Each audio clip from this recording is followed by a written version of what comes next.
Quite a big story. On any given weekday, somewhere between 500 and well over 1,000 people line up at the Marabastad office on the Department of Home Affairs' lawns downtown in Pretoria.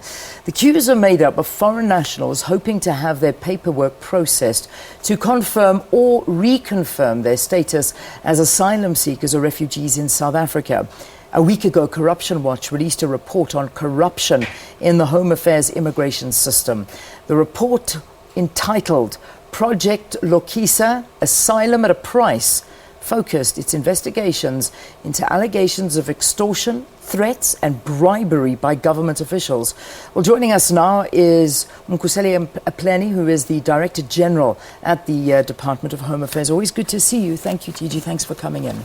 Good morning to you and as well as to the viewers. So I believe that your department wasn't even aware of this report. No, the report, what was given to us was the summary of the report, which we did look at it and then responded to the Corruption Watch. Yeah. So you obviously saw this report, and what was your immediate reaction to some of the findings? Yeah. Well, then firstly, let's confirm that South Africa is amongst the countries which receive the highest number of asylum seekers.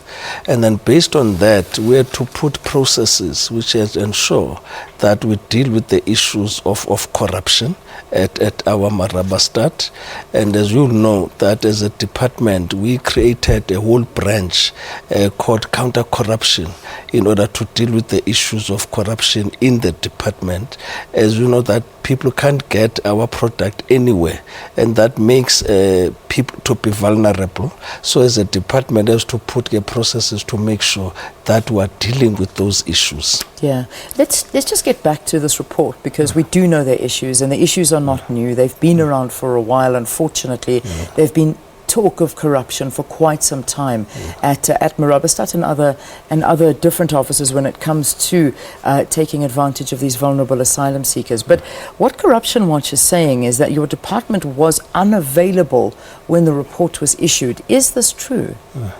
Yeah, well, we've got a proof to say the first report which we've got from counter-corruption was that they will be marching into our offices at Marabastad, and then the team was waiting for them there whilst they were holding a press briefing somewhere. So we're not aware of that. So we're waiting for them at our offices. You were waiting for them, but they were holding a press briefing somewhere. Yes. So were you never invited to that press briefing, just to confirm that? Yes, no, I can show you. I've got an email here which was sent by our guys to say we're waiting for you at Marabastad, where you said you're going to march. Then the next thing you had to go and hold a press briefing. But I've got an email into that effect. All right. Well, let's leave that, and we'll leave that to sort of sort out between the two of you and see, you know, what happened there in the miscommunication, if there was any miscommunication. Let's talk about this report, because I think it's vitally important that we get to the bottom of this. The report is stating that a third of those interviewed that go to Marabastad say that they they've reported experiencing corruption. They've personally made payments to security guards, to police, to interpreters, to private brokers, some Home Affairs officials. They are fully aware of it, and I mean, it was just a matter of standing and speaking to them. What are you doing about this? This is something that has been around. It shouldn't come as a shock. Yes, yeah. Well, I think the first important point is to understand, as you are indicating, that is not an issue of Home Affairs only. Yeah. It is just across. But the question is that what are we doing as Home Affairs, which is inside our premises? The answer for us on this whole issue is to modernize the processes. Because, Leanne, if you are in a paper process, you must just forget about capping the corruption. And how have we learned that? We have started to learn that from our civic side. You will recall that people before were able to get IDs incorrectly when we're using the paper. But the day we shifted to a smart card and the passport, then we have seen a drop on that side. And then thereafter we moved to our permits, where we also automated the people of how they get the permits. That we also saw the drop. Where we are in now, we are at Marabastad.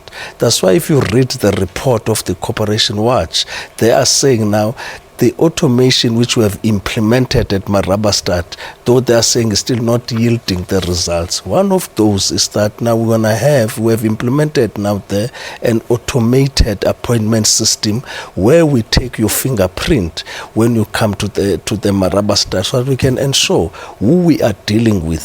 And furthermore on that, which now Minister will be launching the complete revamp of Marabastad, one of the important points was for us to remove the interpreters which were in the center, because now they were interacting with the clients. Now they're going to be off-site, and then now we just get the interpretation through the system. That is going to cap the issues of corruption. Yeah. So that's what we are doing at Marabastad. To try and sort it out. Just very quickly and finally, the report Corruption Watch, it's Corruption Watch, the report. Yes. They're saying that they have opened criminal cases at the Johannesburg Central Police Station against 3 individuals implicated in the corrupt activities. Do you know anything about this? Yes. We said they must continue to do that, because corruption must be fought by everybody, and everyone has got a right to go and report. As good as Home Affairs were doing the same. That's why we launched a project called Visa Masina, which is an expression from a vendor, which means a deal take out the rot. So we are also arresting our own officials. But it's not only that. Out of when we launch, we have already arrested about 112 people. 64 is our official, and the difference is the people who are outside, not working in Home Affairs, because there's always a corrupter and a corruptee. Yeah. All right, we have to leave it there. Thank you for coming in and talking to us this morning. It would be great to get Corruption Watch into studio as well, to get their version of the story, and also to find out a little bit more about what corruption found in their report, which really is something that we need to look at quite seriously, taking these asylum seekers for a ride, to say the least, and the corruption that's running rife at Marabastad. DG, thank you very much. Mkuseli Apleni is the Director General of Home Affairs. Thanks for being our guest here on Morning Live. Thanks. All right, let's take a break here on the program. When we return, we focus more on this day 3 years ago, 5th of December 2013, the day that Madiba passed away. Stay tuned.